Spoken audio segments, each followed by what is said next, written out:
In 30 days you'll lose something far more valuable than money. The words were spoken so quietly that no one at the table reacted at first. Crystal glasses still clinked. Soft jazz still drifted through the dining room. The skyline of downtown Chicago still glittered beyond the floor-to-ceiling windows of the Grand Meridian Hotel. Yet for a brief moment, William Carter forgot to breathe. Less than 10 seconds earlier, the billionaire had been laughing. At 56, William was one of the most recognizable men in American finance. His company managed billions of dollars. His face appeared regularly on business magazines.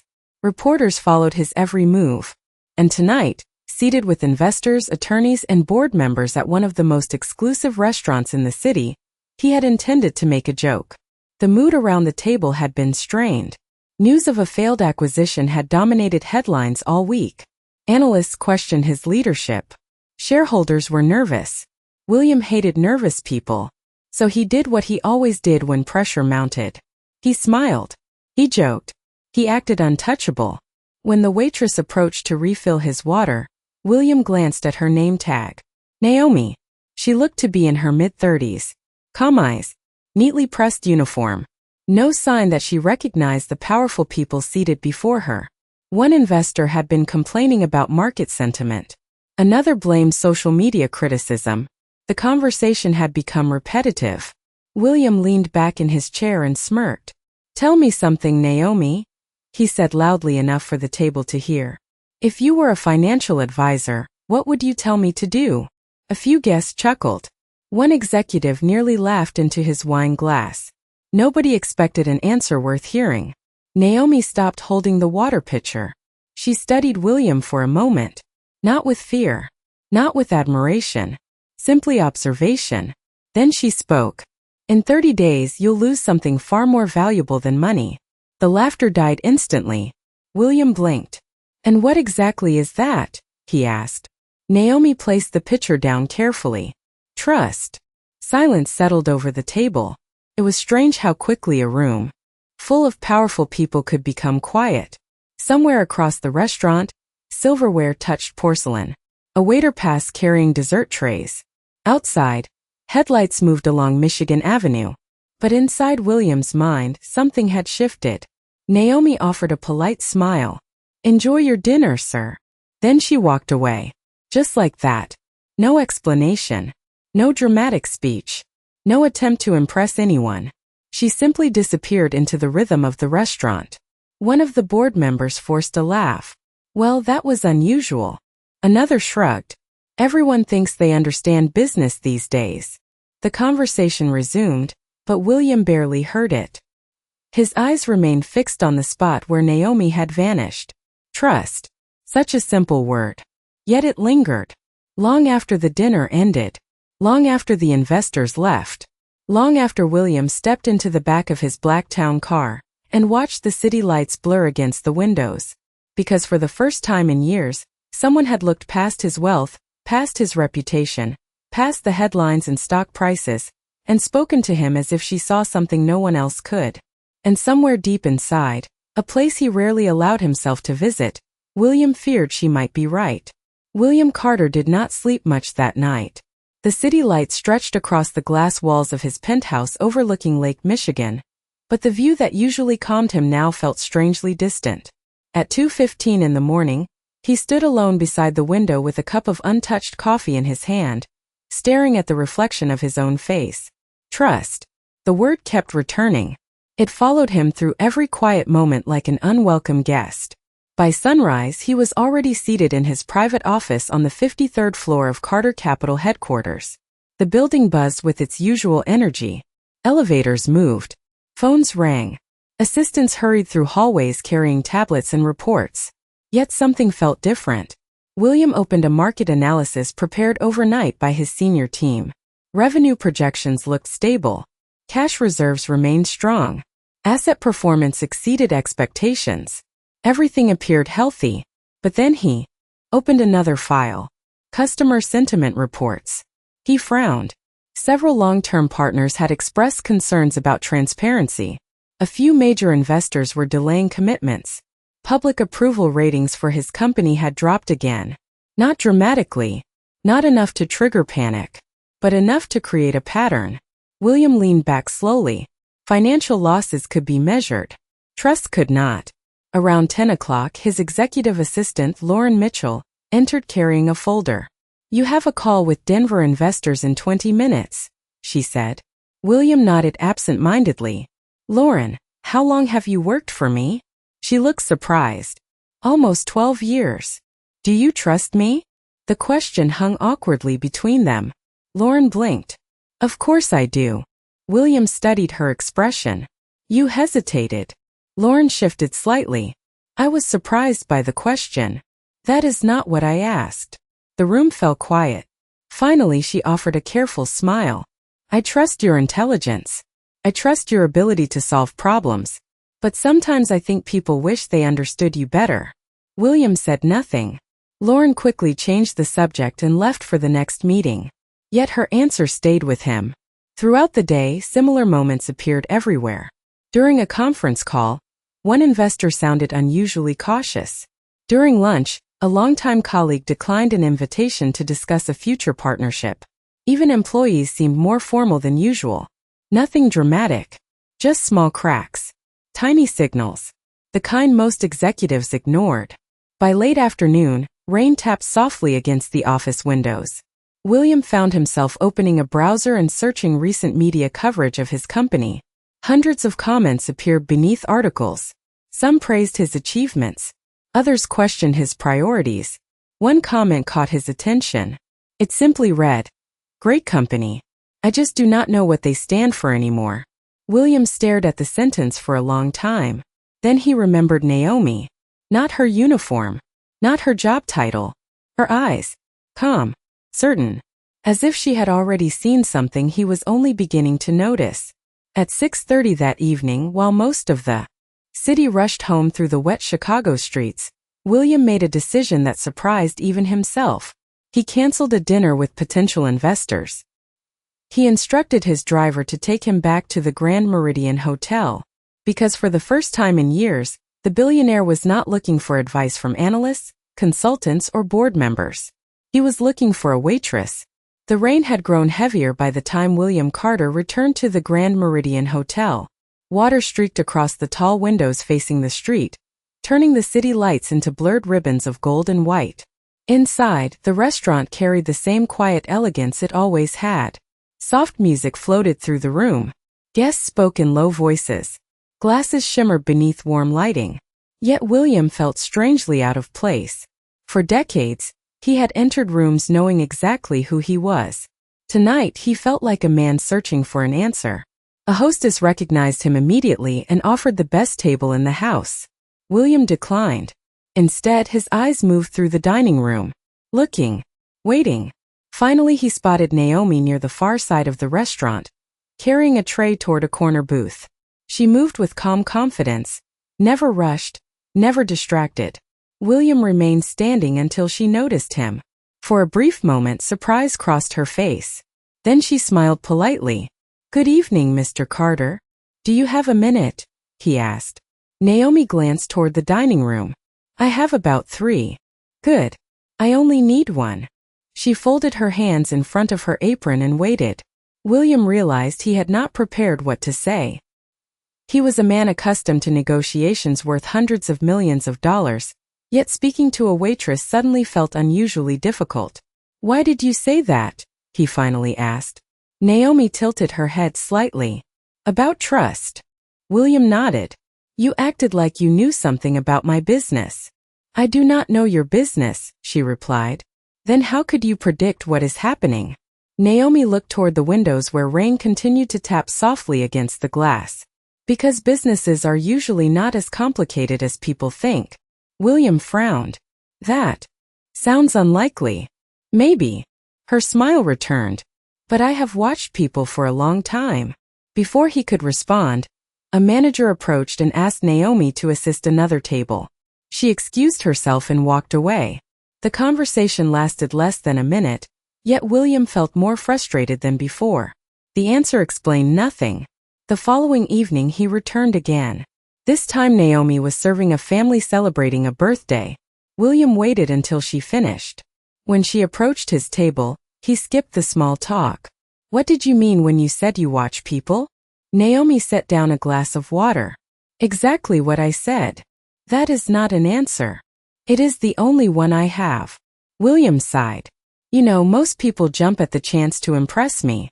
Maybe that is why they tell you what you want to hear. The words landed harder than he expected. Naomi reached into her apron pocket and removed a small notepad. Its edges were worn. Pages were filled with handwriting. William glanced at it curiously. What is that? Observations. Observations of what? Customers. William raised an eyebrow. Naomi smiled. Not names. Not private information. Just patterns. She opened a page covered in neat writing. People tell you who they are long before they realize they are telling you. William stared at the notebook. And what exactly have you learned from watching people? Naomi closed it gently. That the people who stop listening are usually the ones who get surprised. For the second time in 2 days, William found himself speechless. And for the first time, he began to wonder whether the most important education he had ever received might be coming from someone who carried a tray instead of a business card. For the next several days, a pattern emerged that neither of them acknowledged out loud. William Carter kept returning to the Grand Meridian Hotel, and Naomi Brooks kept refusing to be impressed by him. On Thursday evening, the restaurant was crowded with business travelers escaping a cold spring rain. The scent of fresh coffee drifted through the dining room while distant conversations blended into a steady hum. William sat alone near the window, reviewing reports on his tablet. Numbers moved across the screen. Forecasts, growth projections, market trends. Information that once fascinated him now felt strangely hollow. Naomi approached carrying a pot of coffee. Refill? She asked. William nodded. As she poured, he closed the tablet and looked up. Tell me something honestly. That depends on the question. Do you think successful people are lucky? Naomi considered it for a moment. Some are. And the rest? The rest usually work very hard. William leaned back. That sounds reasonable. Naomi set the coffee pot down. But there is a difference between earning success and believing success makes you right about everything. William laughed softly. You always answer questions with another lesson. No, Naomi replied. I answer questions the way people usually answer them when they are not trying to sell something. The comment lingered between them. Across the room, a young manager hurried toward a table where a customer looked frustrated about an incorrect order. Naomi glanced over. Before anyone could intervene, she quietly walked to the table, listened for less than a minute, and resolved the issue with a warm smile. The customer relaxed immediately. The tension disappeared. William watched the exchange carefully. When she returned, he asked, How did you know exactly what to say? Naomi shrugged. Most people do not need perfect solutions. What do they need? To feel heard. William frowned slightly. That sounds simple. The most important things usually are. Later that night, after the dinner crowd thinned, William noticed several employees stopping to greet Naomi. A dishwasher thanked her for helping train a new worker. A hostess asked for advice about a college application. Even the restaurant manager seemed to trust her judgment. Nobody treated her like someone serving tables. They treated her like someone whose opinion mattered. William found that curious. Very curious. The next evening, he arrived earlier than usual. Naomi was organizing menus near the entrance. Can I ask you something personal? William said. Naomi smiled cautiously. You can ask. Were you always a waitress? For the first time, she hesitated. Not because she seemed offended, but because she appeared to be deciding whether the answer mattered. Finally, she nodded toward an empty booth. I used to own a business. William blinked. What kind of business? A neighborhood bookstore. That answer surprised him more than anything else she had said. Naomi laughed softly at his expression. You expected something bigger? Honestly? Yes. That is the problem with people, she said. They think the size of something tells them its value. William stared at her for a long moment. Outside, the rain had finally stopped. The city lights reflected off wet streets like scattered stars. And for the first time since meeting Naomi, he realized he might not be talking to someone who understood restaurants. He might be talking to someone who understood people far better than he ever had. The revelation stayed with William Carter long after he left the hotel that night. A bookstore. Not a corporation. Not a hedge fund. Not a consulting firm. A bookstore. Yet somehow Naomi Brooks had offered more insight in a few conversations than many of the highly paid advisors surrounding him every day. The following afternoon, curiosity finally overcame restraint. During a break between meetings, William asked Lauren Mitchell to find publicly available information about a small bookstore once owned by Naomi Brooks. He expected very little. Perhaps a failed business. Perhaps an ordinary story. Instead, what he found surprised him.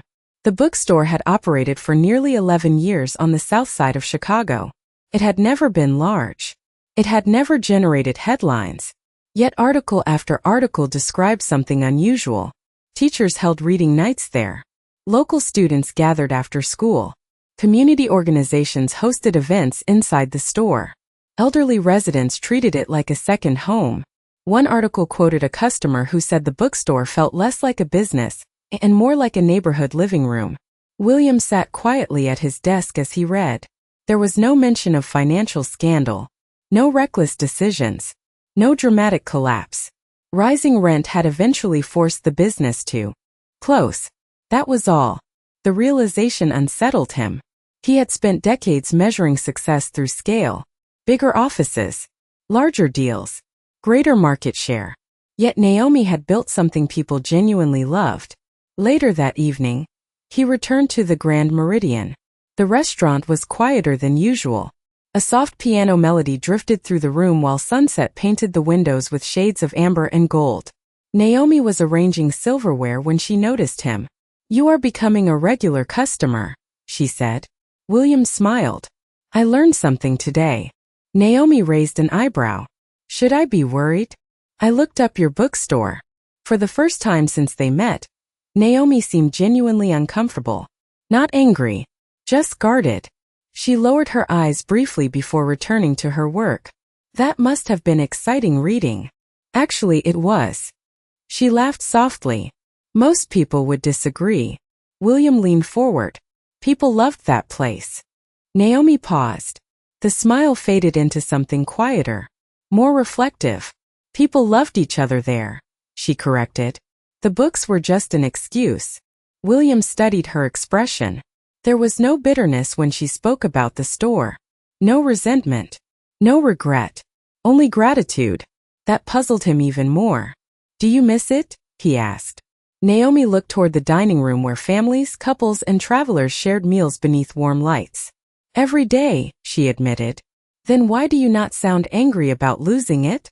Naomi considered the question carefully. Because losing something valuable is not always the same as failing. William felt the words settle heavily in his chest. He thought about his company, his investors, his reputation, the growing distance between himself and the people around him. For years he had treated every setback as a threat to defeat. Naomi seemed to view life differently. Before he could ask another question, she glanced toward a nearby table where an elderly customer had just arrived. Her face brightened immediately. "Excuse me," she said. "One of my favorite customers just walked in." William watched as she crossed the room. The elderly man smiled the moment he saw her. They greeted each other like old friends. And suddenly William understood something he had been missing. Naomi did not build loyalty because she was powerful. She built loyalty because she remembered people. And somewhere deep inside, William began to wonder how many people he had forgotten. The following week brought the first real signs that something was changing inside William Carter. Not in public. Not in ways that generated headlines. The change was quieter than that. It appeared in the questions he started asking. On Monday morning, instead of beginning a board meeting with profit forecasts, he asked how many long-term employees had left the company during the previous year. The room fell silent. Executives exchanged confused glances. Nobody had expected that question. By Tuesday, William requested customer feedback reports instead of market projections. By Wednesday, he spent nearly an hour speaking with employees from departments he had not visited in years. The reactions were polite but cautious. People answered respectfully, yet William sensed a distance he had never noticed before. It was not hostility.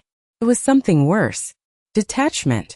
That realization followed him all the way back to the Grand Meridian Hotel on Thursday evening. The restaurant was unusually calm.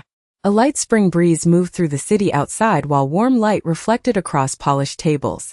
Naomi arrived with a glass of iced tea before he even ordered it. "You look tired," she said. William laughed softly. "I am beginning to think you are always right." "That sounds dangerous." "I am serious." He leaned forward. "I spent the entire week looking at my company differently." Naomi listened quietly. "And I discovered something I do not like." She waited. William stared down at the glass in front of him. "People trust the company less than I thought." Naomi nodded slowly. "That happens. You say it like it is normal." "It is." William frowned. "No. Losing trust is a crisis." Naomi rested one hand lightly against the back of a nearby chair. "Trust does not disappear overnight, William." The sound of his first name caught him off guard. She had never used it before. Somehow it made the conversation feel more honest. "Then how does it disappear?" he asked. Naomi glanced toward a family seated across the room. A little girl was showing her father a drawing while he listened with complete attention. The father smiled. The child smiled back. Such a simple moment. Naomi looked back at William. Usually, people leave before trust leaves. William blinked. What does that mean? Money does not walk away first. Customers do not walk away first. Investors do not walk away first. People leave emotionally before they leave physically. The words settled heavily between them. Naomi continued. A customer stops recommending you. An employee stops believing in the mission. A partner stops feeling valued. They may stay for months, sometimes years, but in their hearts they already left. William felt something tighten in his chest. Faces began appearing in his mind. Former employees, old partners, longtime friends, people he once knew well but had gradually lost contact with. "You think that is what happened to me?" Naomi smiled gently. "I think it happens to everyone who becomes too busy measuring numbers." The restaurant seemed quieter than before. Even the distant music felt softer. William stared through the window at the Chicago skyline glowing beneath the evening sky. For years he had believed money was the foundation of every business. Yet sitting across from a former bookstore owner turned waitress, he suddenly saw another possibility. Maybe money was only the result. Maybe people had always been the foundation. And if Naomi was right, then the real crisis facing Carter Capital had started long before the headlines ever appeared. 3 days later, Naomi's prediction took a step closer to reality. William Carter was sitting in the executive boardroom on the 53rd floor when the first piece of troubling news arrived. A major institutional client, one that had worked with Carter Capital for nearly 9 years, announced it would not be renewing a large investment agreement. The loss was not catastrophic.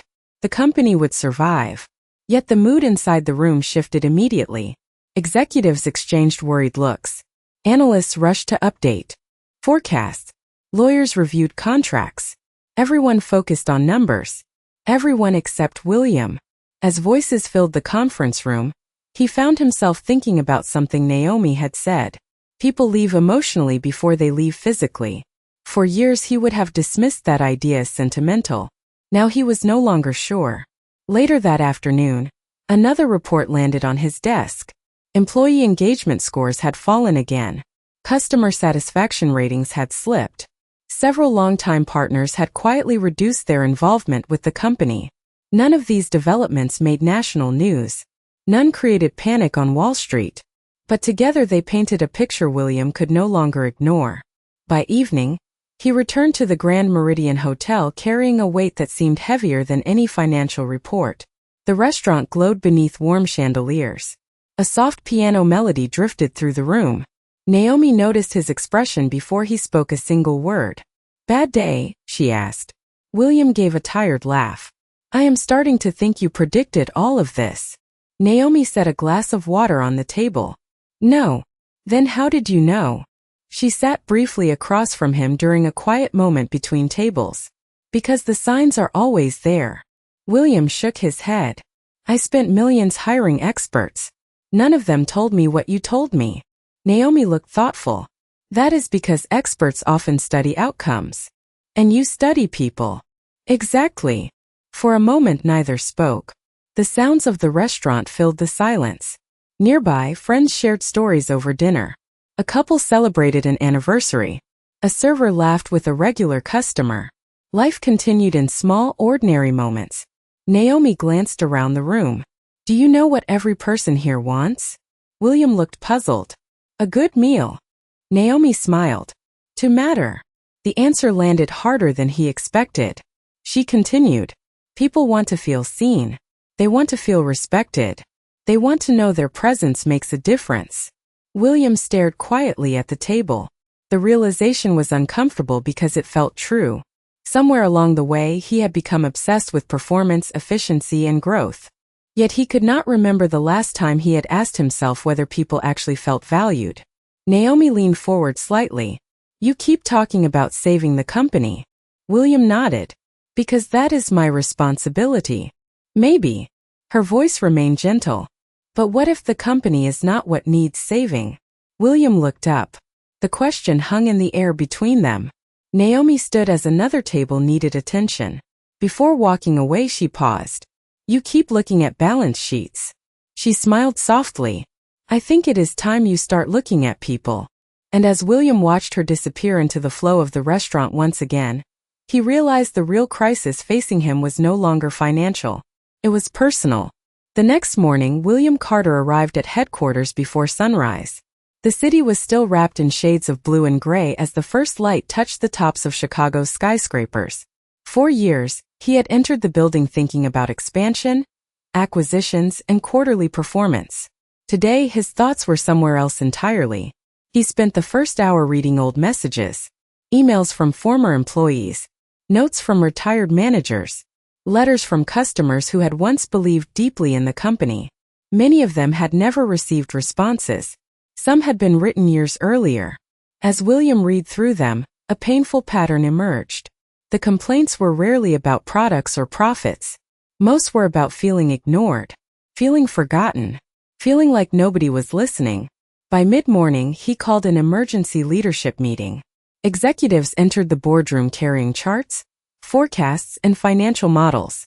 They expected another discussion about revenue. Instead, William stood at the front of the room and surprised everyone. We have been trying to solve the wrong problem, he said. Several heads turned.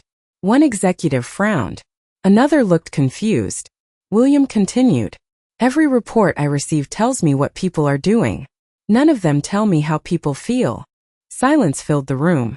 We have measured performance. We have measured growth. We have measured risk. But somewhere along the way, we stopped measuring trust. The words felt strange coming from his own mouth, yet they also felt true. For the next 2 hours, he asked questions nobody expected. Why had longtime employees stopped recommending the company to friends? Why had loyal customers gradually become less engaged? Why had partners become distant? Nobody had clear answers. That realization alone spoke volumes. Later that evening, William returned to the Grand Meridian. The restaurant glowed beneath warm amber lighting. Naomi was serving a family celebrating a graduation.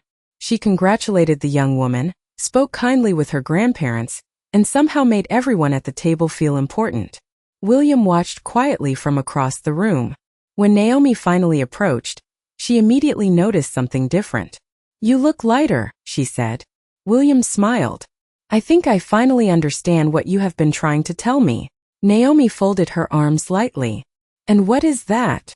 William looked around the restaurant. Every table held a different story. Friends laughing, families reconnecting, travelers sharing meals. Ordinary moments that somehow felt more valuable than any corporate presentation. I thought people followed success, he said. Now I think success follows people. Naomi's smile widened. That is closer. William laughed softly. Closer. You are learning. For the first time since this unexpected journey began, he did not feel defensive. He did not feel challenged. He felt grateful. Yet Naomi's expression soon turned thoughtful. She glanced toward the city lights beyond the windows. Understanding the problem is important, she said quietly. But it is only the beginning. William felt his smile fade slightly. What comes next? Naomi met his eyes. The hardest part. The sounds of the restaurant seemed to soften around them. What is that? William asked. Naomi answered gently. Making things right with the people who stopped believing.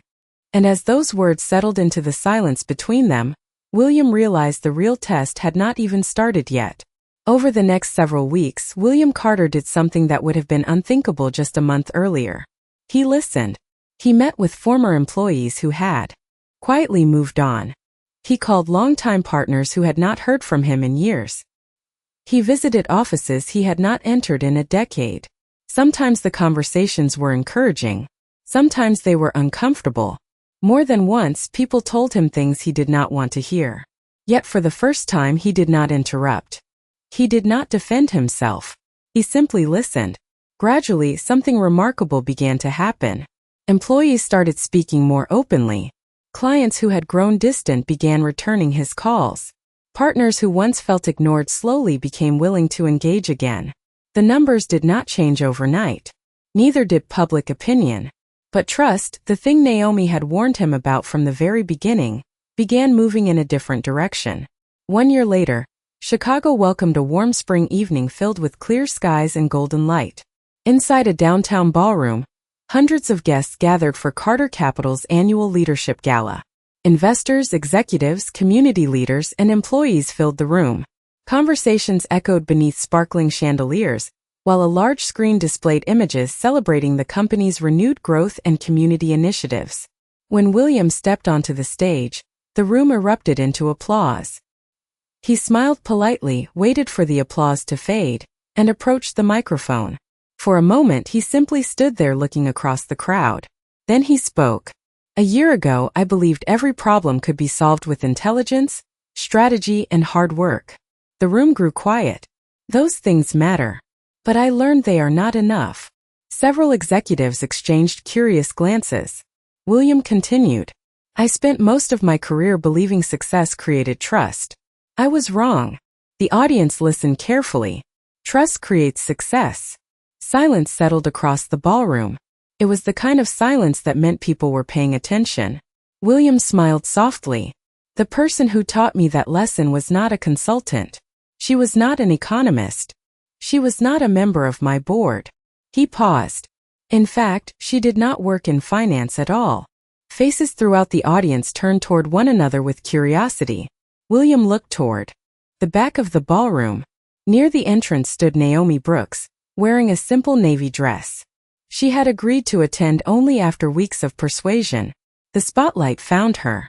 Her eyes widened in surprise as several hundred people turned to look in her direction. William smiled. The most valuable advice I received this year came from someone who reminded me that people are not numbers. The room began applauding.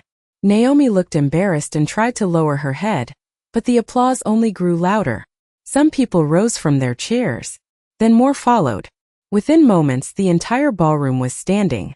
William joined them. Naomi's eyes filled with emotion as she looked around the room. Not because of recognition, not because of attention, but because the lesson she had spent years learning in a small neighborhood bookstore had somehow reached hundreds of people at once. Later that evening, after the guests had departed and the ballroom lights dimmed, William found Naomi standing near a window overlooking the city.